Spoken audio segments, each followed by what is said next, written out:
All right, everyone, we're a little bit behind, but we're going to be continuing on with the honest set reviews for Tarkir Dragonstorm, this time going over the red cards. As always, if you enjoyed the content, feel free to like, comment, and subscribe. I love hearing from you. I love hearing, especially if you disagree on some of the ratings that I'm giving cards, because I've personally learned a lot since pre-release about the blue cards I've been rating and just how grindy and how much value those Sultai piles can generate, but let's get into it. First up, we have Breaching Dragonstorm, 4 and a red enchantment. When this enchantment enters, exile cards from the top of your library until you exile a non-land card. You may cast it without paying its mana cost if that spell's mana value is 8 or less. If you don't, put that card into your hand, and then when a dragon you control enters, return this enchantment to its owner's hand. This is kind of insane. I think this is going to be like a build around B. The fact that it kind of like cascades 8 or less, and if you have any dragons, you can repeat this multiple times. I think it's going to be a pretty slam dunk. Sure, you can whiff on this, but I think if your deck is built right and you have enough dragon spells, you're basically going to cast this and you're going to hit some of those dragons anyway and play the front side of your dragons. I think this is going to be a great uncommon. I want to give it like a B-. Channeled Dragonfire. For 1 red sorcerer speed, Channeled Dragonfire deals 2 damage to any target, and then it has Harmonize 5 red, which is you may cast this card from your graveyard for its Harmonize cost. You may tap a creature you control to reduce that cost by X, where X is its power, then exile the spell. So Harmonize is a new take on Flashback where you can use creature's power to help discount the cost of the Harmonize. I think this is going to be really sought after. I think it's going to be a great card. And I wouldn't think about it as a 7 mana shock, because you're probably going to get 4 mana reduced off that most of the time. So think of it as the potential to deal 4 damage off a single card. I think if you think about it that way, you can rate this higher. Yeah, great. I think it's also kind of be in like the B- territory. It is at uncommon instead of common, so that's something to note. You're not going to see these flying around that much. I'm pretty sure they're going to be pretty high in the pick order. Corey Steel Cutter. For 1 and a red, we have an artifact equipment. Equipped creatures get +1/+1 and has trample and haste. Then it has flurry. Whenever you cast your second spell each turn, create a 1/1 white monk creature token with prowess. You may attach this equipment to it, and then it has 1 and a red equip. I think this is going to be really great in limited, especially if you have a lot of cheap cantrippy cards. I think it's going to be great that this card can give you multiple bodies and then can also help you kind of get haste on the turn you might need it, playing a creature, equipping this, and having that be enough to push through the finish line. This is definitely going to be, I want to give this a B+ in limited, and I think this can see a lot of constructed play as well. I think you'll definitely have standard decks trying to go wide with this. I don't know how well it will go into a deck like Convoke style decks, but I'd be really excited to see it. I also think you're going to want people playing this in Pioneer Hammer time. This is a card I'm super excited for, and I've already pre-ordered 4 copies of this. I'm pretty hyped on Corey Steel Cutter. Devoted Duelist, 1 and a red for a 2/1 Goblin Monk. It has haste. Whenever you cast your second spell each turn, this creature deals 1 damage to each opponent. So other than it having haste and getting some damage in, maybe on turn 2, I think this is a pretty weak body. And if you're trying to capitalize on the flurry, you're basically not attacking with this card. So I feel like there is some tension there in the design. I'm going to give this kind of a C-. Dracogenesis, 6 red enchantment. You may cast dragon spells without paying their mana cost. So obviously in limited, I think this is a little overcosted. I think you're going to struggle to try to stay alive until you cast this, especially if it's in your opening hand. Not saying that'd be like the worst card in limited, but you have to build very specifically and build for the late game. I really wouldn't speculate at all. I wouldn't pick this highly. I would imagine you're seeing this like in your like 12th pick on drafts. However, this is a card that is super hyped up in Commander because it is almost a variant of Omniscience. The difference being Omniscience cares about cards in your hand, and Dracogenesis only cares about dragon spells. So you can cast dragon spells that are in exile for free, in your hand for free, and in your graveyard for free. So I think this is a really cool card for dragon decks in Commander that don't have access to blue. I think for the most part, Omniscience is a little bit of a better card because you can cast anything that's in your deck, any kind of card you may need. However, if you don't have access to blue, I think this is an awesome card for commanders like, I believe his name is Ravaz of the Claw. He's the Rakdos dragon that makes that discounts dragon costs. I think this is an auto-include in decks like that. I think it's being really overvalued right now. I think a lot of people are going to want to put this in their 5-color dragons deck. And I think that's okay too, because it's almost like redundancy for your Omniscience. But other than that, I think if you wait on this card, it's going to come down in price and you'll have a chance to pick this up cheaper. I think it's a little overvalued right now. Okay, Equilibrium Adept, 3 and a red for a 2/4 dog monk. When this creature enters, exile the top card of your library until the end of your next turn. You may play that card. And then it has Flurry. When you cast your second spell each turn, this creature gains double strike until end of turn. Okay, so that's cool. It gives you some card advantage right off the top. And then if you do the Flurry mechanic, you kind of have a 4/4 for 4, which is nice. However, I think some of the spells that it assumes you're playing in that flurry are either giving this a stat boost, because if you do that, then that'll be pretty huge. And if you're able to give trample to this thing, it'd be really good. I think this is going to make combat really annoying for your opponents. I want to give this a B minus. Fire Rim form for 1 in a red. We have an enchantment or a flash enchant creature. When this aura enters, enchanted creature gains first strike until end of turn. Enchanted creature gets +2/+0. Okay, so it's a +2/+0 aura. You get first strike on the turn. It enters until end of turn. Cards like these are pretty good. There's been similar cards at 1 mana, but I think this will be a solid combat trick. I think this is going to be a middle of the road C. I think because of its cost and how much we're going to be stretched for multi-spelling, I think every single mana counts. So the fact that this is 2 mana and not 1 mana is huge. I think that's why I wouldn't give this C+. Fleeting Effigy. For a single red, we have an elemental 2/2 with haste, and at the beginning of your end step, return this creature to its owner's hand. And then you have 2 in a red. This creature gets +2/+0 until end of turn. So I think this is going to be really great in the Jeskai decks. It's basically going to ensure that you're hitting your flurry every turn, and that's why I really like this card. I want to give this a B-. And then that ability to give itself +2/+0, possibly multiple times, can help you close out the game, especially if you're able to enable trample. I like this card. I think it has a real home in a very well thought out strategy and a well thought out design. So this one is a win for me. All right, Iridescent Tiger. For 4 in a red, we have a 3/4 cat. When this creature enters, if you cast it, add Wooburg mana to your mana pool. So I like this. I think this also sneakily helps you in the Jeskai colors because you get to flurry. Because anytime you cast this, if you don't have a spell to cast with that Wooburg, you're really coming in under, because that's what this card wants to do. Basically, it reads, when this card ETBs, you get to play a spell from your hand. So if you're not doing that, then this card is going to feel really bad. It's an uncommon. I think this will go in basically any pile that's playing red. I think it's just solid that way. So I'm going to give it a B-. All right, we have the Jeskai Devotee. For 1 in a red, we have a 2/2 Orc Monk with Flurry. Whenever you cast your second spell each turn, this creature gets +1/+1 until end of turn, and then it has filter and mana to add blue, red, or white, activate only once per turn. I think this is going to be a C-. I think it becoming a 3/3 is actually a real stat line that your opponents will be annoyed about. So I think it's pretty good in combat. Just having a 3/3 for 2 mana is going to be really good. I think the filtering isn't going to be the biggest deal in the world. But yeah, I'm pretty happy keeping this at a C-.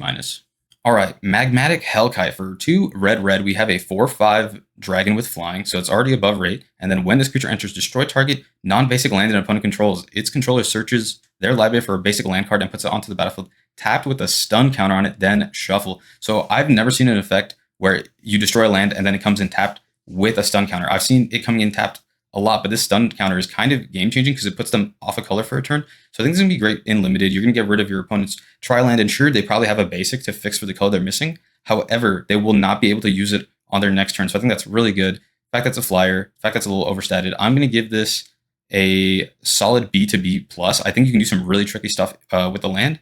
However, for constructed, I don't think in Standard and in Pioneer there's too many important lands. We saw Krenko's Buzz Crusher get played a little bit from MKM, so the effect is relevant. However, this having the stun counter is actually really good. So I think any deck that was playing Krenko's Buzz Crusher would want this instead. This is definitely a huge improvement. I believe that one might have had haste, but I'm not sure now that I think about it. I've seen some talk whether this could be played in modern or just formats where the lands can be really brutal.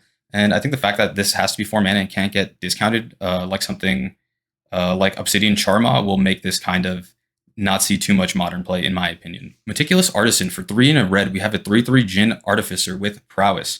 When this creature enters, create a treasure token. I think this is going to be pretty bread and butter, pretty serviceable. I would give this almost a B- as an uncommon. I think it's just a little bit better than C+. It could be a real tough for your opponent to get through because this is not Flurry where you can get +1/+1 on your second spell. Anytime you play a non-creature, it will be getting a +1/+1. So the fact that you could always attack into this and your opponent is worried about whether it'll get pumped or not by any spell is pretty huge. And then the treasure token itself is also very huge, whether you are splashing for color or you just need to hit your next land drop to play on curve. It'll just help you play on curve for 1 extra turn. So I think that's huge. So I have to be giving this a B-. Molten Exhale. For 1 and a red sorcery, you may cast a spell as though it had flash if you behold a dragon as its additional cost. So you can upgrade it to an instant speed spell if you show them a dragon or if you control a dragon. And then it reads Molten Exhale deals 4 damage to target creature or planeswalker. I think this is a solid B. I think this is going to be the premium removal spell in red for creatures, and you're going to want to take these highly if you're in that color. Yeah, solid B. Narset's Rebuke. For 4 and a red, it's an instant speed spell that reads Narset's Rebuke, deals 5 damage to target creature, add blue, red, white. If that creature would die this turn, exile it instead. So I think this is really premium. I think this is like premium for a high-costed spell because at least it'll give you more mana for a second spell of your turn, which the Jeskai colors want you to do. And the fact that it exiles the creature that dies is really great. That way you don't have to worry about Renew or Harmonize. I almost want to rate this a little bit higher than Molten Exhale, but the 2 mana is really good. You still need to make it to 5 turn to play this spell. So I think it's also a B. I think I would still line it with a B. And I'm probably taking this higher than the Molten Exhale, even though you definitely want both. You definitely don't want like a 5 mana removal without something that can at least remove something problematic in the early game. Overwhelming Surge. For 2 and a red, it's an instant speed spell that reads choose one or both. Overwhelming Surge deals 3 damage to target creature, and then the next mode is destroy target non-creature artifact. Okay, that is pretty sweet. I really like that card a lot. I would give it... It's like the high end of the same B curve. I wouldn't really give it a B+, but I'm thinking this could possibly see constructed play as a sideboard card. The fact that it can deal the damage and destroy an artifact at the same time is really cool, and we haven't really seen a card like that. Sure, it's 1 more mana than Abrade. However, Abrade is a choose one spell and not a choose one or both spell. So really like this card. I think we might see it. Really like this card. I think we might see it in some standard sideboards. Rescue Leopard. For 2 and a red, we have a 2/4 cat. Whenever this creature becomes tapped, you may discard a card. If you do, draw a card. Okay, so this is a little bit win more. You're definitely sacrificing a creature to get a card, which is fine. Sometimes you want that to happen, and it's great if your opponent blocks. If your opponent can't block, you start running away the game. If your opponent can't block, you start running away with the game because you're going to have more card advantage than they are. But I think this is a really good balanced card. The fact that it has 2 toughness, I think the design's great. So I'm gonna give this a C+. I think it's good for a common spell. You just don't... The negatives of this card is that it's not very resilient, so you're going to be wanting to play combat tricks to keep this thing alive. But it's all right. I think it's going to be on average a little bit better than your typical 23rd card you'd put in your deck. Reverberating Summons. For 1 and a red, we have an enchantment. At the beginning of each combat, if you cast 2 or more spells this turn, this enchantment becomes a 3/3 monk creature with haste in addition to its other types until end of turn. And then it has, for 1 and a red, discard your hand, sacrifice this enchantment, draw 2 cards. This seems great. This seems good. I would play this on... I guess you don't typically want to play it on 2, even though you could, because you're kind of going down a potential spell. Like, you might want to play this on 3 with a 1-drop spell. That way this can become a 3/3 with haste and swing the first time it comes out and at least gets damage across. And then I really like the ability to discard your hand and then sacrifice this, draw 2 cards. You'll basically do this when you're empty and you're still trying to draw interaction to keep double spelling.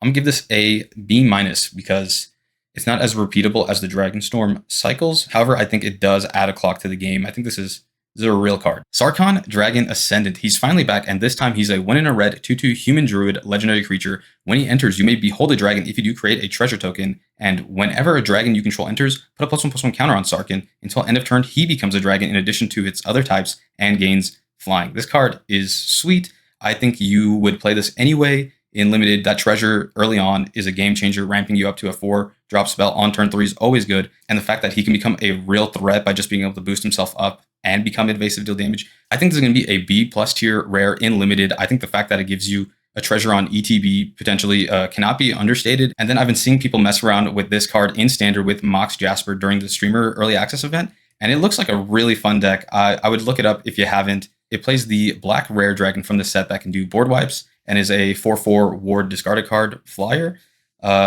Yeah, I have high hopes for this card. This is the kind of card that I want to see be played a lot. It's just like when Rakdos Lizards first came out and everyone was like, oh my god, this is like so sweet. Those are the dreams and hopes I have for this card. Seize Opportunity. We have a 2 and a red instant speed spell that reads choose one. Either exile the top 2 cards of your library until the end of your next turn. You may play those cards, or up to 2 target creatures each get +2/+1 until end of turn. This is pretty good. It's really interesting that it's at 3 mana. I think this is going to be pretty good in your teamer decks when you need to draw some more interaction if you're getting a little bit flooded. I think the fact that it can give you a little bit of boost if you have trample to win the game is pretty good. I think this card will be a solid in the middle of the road C. I love cards that give you flexibility for whether you're behind or ahead in the game. Whether you're trying to close it out quick or you're trying to catch back up, this card will have a mode for you. So I think that's awesome. Shock Brigade. For 1 and a red, we have a 1/3 Goblin Soldier with Menace and Mobilize 1. So I think this is exactly the type of card that's going to be your 23rd playable. I like that this card has menace and it has some toughness. It really isn't too backbreaking against your opponent, however, because it's not really too backbreaking for your opponent because basically this card will get in and then they will block your mobilized creature. So I think mobilize is going to be a good mechanic for this set. However, I think there are two tiers. If you're just playing mobilize for its ability alone, I think you're going to be a cut below the rest of the decks. But if you have cards that synergize with death triggers, then I think mobilize becomes a whole other beast and a class of its own. So I give this kind of a C- 23rd card. Playable, you would slot it out for kind of any other better common or uncommon. Shocking Sharpshooter. For 1 in a red, we have a 1/3 human archer with reach. Whenever another creature you control enters, this creature deals 1 damage to target opponent. Okay, so I think this is one of those cards that's also really great with mobilize. It's an uncommon. I'm going to give this a build around B-. I think this is going to be a really good card that you want in your mobilized decks, and it can also synergize with the endure cards in Abzan. So if you're going white-red, you can kind of pick those cards up too, and you just keep getting incidental advantage. I really like this card in your aggro decks where you've done as much as you can in the early game doing damage to them, and you just need a way to cross the finish line. I think these cards are always great in a situation like that. So I think this is going to be an awesome 1-drop in limited. I think it's great that, you kind of start on your second turn doing 2 damage with this. It's almost like a Savannah Lions. And then the fact that he can sacrifice himself to actually remove a real problem on the board is huge. I think it's going to be like the favorite 1-drop of the set.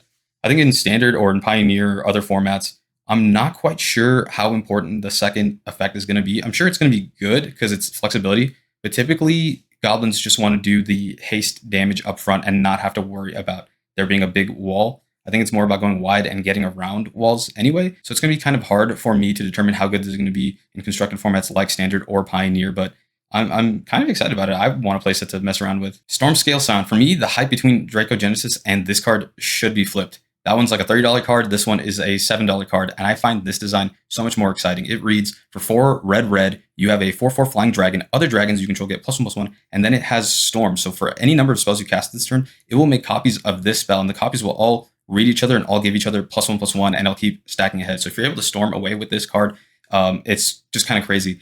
I think the only mercy Wizards have gave us is that this card doesn't actually have haste on itself. But if you're playing in Commander, you have Temur Ascendancy, you have Anger, you have so many ways for all these tokens to have haste that it's kind of crazy. This thing is going to be awesome, and it's definitely going to kill a whole pod out of nowhere. I'm super hyped about this one. In Limited, if you can make 2 creatures with this card, you are so ahead, and if you make 3, you're probably just going to win the game unless your opponent has a board wipe. If you play Breaching Dragonstorm and hit this thing, I think you just win the game, which is awesome. And then I cannot be more excited. I think this is the real dragon card for Commander decks in this set. I love this thing. Stormstreak Feral, our red Omen dragon. It reads, 4 in a red for a 3/3 flying haste dragon. That also has 1 in a red. This creature gets +1/+0 until end of turn. So it's a hasty flying dragon with fire breathing, which is really cool. And then on the Omen half, flush out for 1 in a red. It's a sorcery. Discard a card. If you do, draw 2 cards. Yeah, I think this is going to be solid. It's going to be very solid C, definitely above a 23rd playable. I think all these dragons are doing great things. They really have decided what you might want in the early game or what little thing will get you more advantage. And then I think having a hasty flyer that can end games out of nowhere is just great, and I'm totally sticking by that solid C rating. Summit Intimidator. This card looks like me a little bit. It's a 3 in a red, 4/3 Yeti with reach. This creature enters. Target creature can't block this turn. I think this is another solid in the middle of the road C. I love that it has reach, and I like how tricky this little ETB text can be to make a creature not be able to block. It definitely feels terrible when you lose to a card like this because your opponent has just calculated the right attacks to just get there. I love it. I think it's great, but it's not going to make me go higher on this card. Sunset Strike Master. 1 in a red, we have a 3/1 human monk that has tap to add a red mana. It also has 2 in a red, tap, sacrifice this creature. It deals 6 damage to target creature with flying. I think this card is kind of amazing. The fact that red has a mana dork that can also kill a creature with flying is crazy. I would give this a solid B. It doesn't really ask too much of you. It's not really trying to get you to do the double spell thing like Flurry is. It just kind of gets you ahead and then deals with the problem on your opponent's board. This is kind of amazing. I don't know what else you could really say about it. Now we have Tursa Light Shatterer. For 2 in a red, we have a 3/3 Orc Wizard with haste. When it enters the battlefield, discard up to 2 cards, then draw that many cards. Whenever Tursa Light Shatter attacks, if there are 7 or more cards in your graveyard, exile a card at random from your graveyard. You may play that card this turn. Okay, so I really love the ETB that lets you discard and then draw that many. I think that's going to be super helpful in limited. It's going to be great. Might even help you out in standard. However, when it attacks, if you have this kind of a not quite delirium style effect, if you have 7 cards in your graveyard, exiling 1 at random is cool, but I would hate to exile a land. Well, maybe not. It's cool that you can actually exile a land and be able to play it, which is nice. Some of the cards that have templating for playing cards from exile don't actually let you hit lands. This one does, but that randomness is just very hard for me to deal with, because what if it's just the wrong card and you're not really getting that much value out of it? I still think in limited, you're going to give this a kind of a B- rare. I think it's going to be solid. Actually, no, I take it back. It's going to be a solid B. The fact that you can just loot away too, that first ETB is just good. So it's going to be a B rare. Not really going to see a space for this in Commander, in my opinion. You might play this in something like Ishin. But other than that, I think it's just a really well-designed little 3/3. Twin Bolt for 1 in a red instant speed. Twin Bolt deals 2 damage divided as you choose among 1 or 2 targets. I like that this can kind of deal with that black creature that can. I like that this can deal with that black creature that is a 2/1 lifelinker and endures 1. It can kind of just take a card that makes 2 to get rid of it with just 1 card, so you can actually 1-for-1 off those exchanges. I think this card is going to be pretty good. It's a little bit situational. It definitely cares more about the aggro deck. So if you are a deck trying to play for the long game, I think it's cool. I think it's cool that it could also just hit your opponent directly. I think the flexibility alone of this card is going to be putting it at a C+ for sure. The Underfoot Underdogs for 2 and a red. We have 1/2 Goblin Warrior. When this creature enters, create a 1/1 red goblin creature token. And then it has pay 1, tap. Target creature you control with power 2 or less can't be blocked this turn. That could be really interesting if you have some pump spells. I like that it makes 2 bodies, but 3 mana making 2 3s worth of stats is just all right. I do like the unblockable text, but I think the unblockable text only works if you can buff stuff up. Give it double strike, give it +3/+0 until end of turn. Other than that, I'm not super high on the card. I kind of want to give it a C-.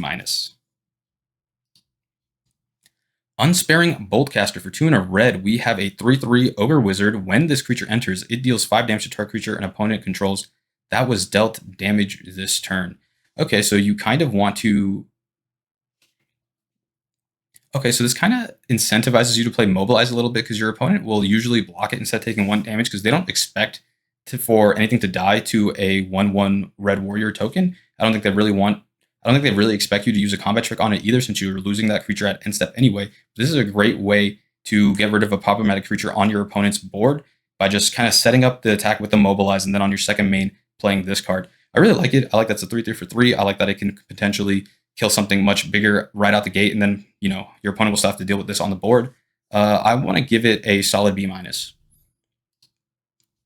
War Effort for 3 and a red. We have an enchantment. Creatures you control get +1/+0 to end the turn. Whenever you attack, create a 1/1 red warrior creature token that's tapped and attacking. Sacrifice it at the beginning of the next end step. This card seems a little bit win more. It seems like it's only trying to reward you for successfully already having gone wide. It just giving you another Mobilize 1 trigger when you attack seems all right. That part doesn't seem really too relevant. I think people are going to take this as highly. I feel like it is a build around B- or C+. I think in your typical red, like in your Jeskai style deck that isn't really going super wide, this will be kind of like a C- for sure.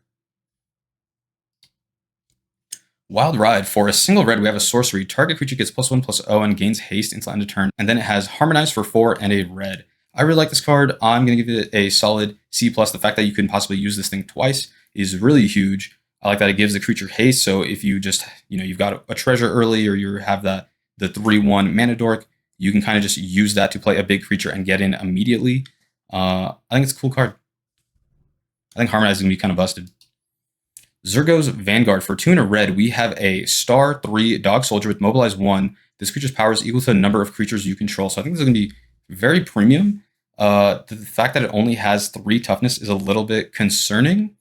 I like that it is immediately a 2/3 with its own Mobilize, and I'm sure you've played something on 1 or on 2. So it's either a 3 mana 3/3 or something a little bit bigger. I think it's good. I think if this lives through 2 or 3 combats, you're probably winning the game. So you might want combat tricks to help him out here. I think the fact that he's also a scaling threat and can possibly deal with your opponent's bigger creatures too is really good if you play the If you play the card I mentioned prior, it's called Kin something. It is the 2/1 black lifelinker that can endure 1. When you endure 1 with this thing, giving this thing a +2/+0 boost is pretty great. I would land B- on this card. All right, everyone, that is the last red card of Tarkir Dragonstorm. Let me know if you think I was off base on any of those comments about these cards. I had a lot of fun with this one.